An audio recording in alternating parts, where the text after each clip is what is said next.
बापरे, घरात अचानक पाहुणे आले आणि मात्र स्वयंपाक बनवायचा म्हटल्यानंतर तर आपल्याला इतकं टेन्शन येतं की नेमकी भाजी काय बनवायची.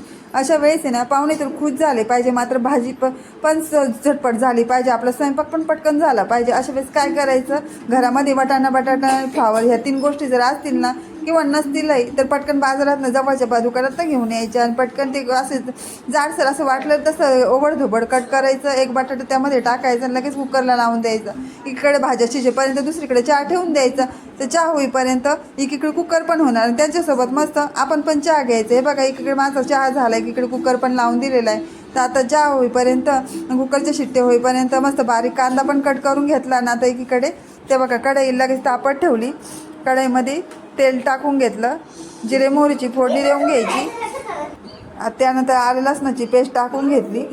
आता मस्त बारीक केलेला कांदा त्यामध्ये टाकून घ्यायचा, कांदा थोडासा लालसर होऊ द्यायचा.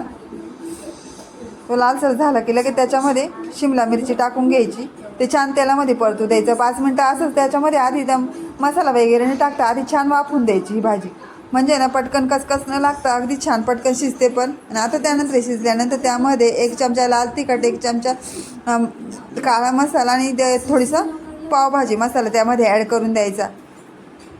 हे बघा, मस्त आता परतून घेतलं आहे. आणि वाटाणे देखील त्याच्यामध्ये थोडीशी आणि वाटाणे ना शक्यतो आहे ना वाफून नाही घ्यायचे, असेच वाटाणे जर कढईमध्ये शिजवले ना तर ते ना दिसायला पण छान दिसतात आणि चव पण छान लागते त्याची. नाही तर उकडल्यानंतर त्याचा जास्तच लगदा होतो. त्यानंतर टोमॅटोची पेस्ट टाकून घेतली. आता मस्त 5 ते 10 मिनटं ती वाफून द्यायचं आहे.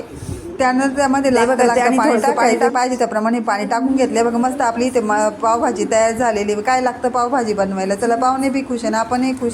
चला तर मग या सर्वजण पावभाजी खायला, जास्त वेळ न घालवता झटपट अशी पावभाजी बनवा.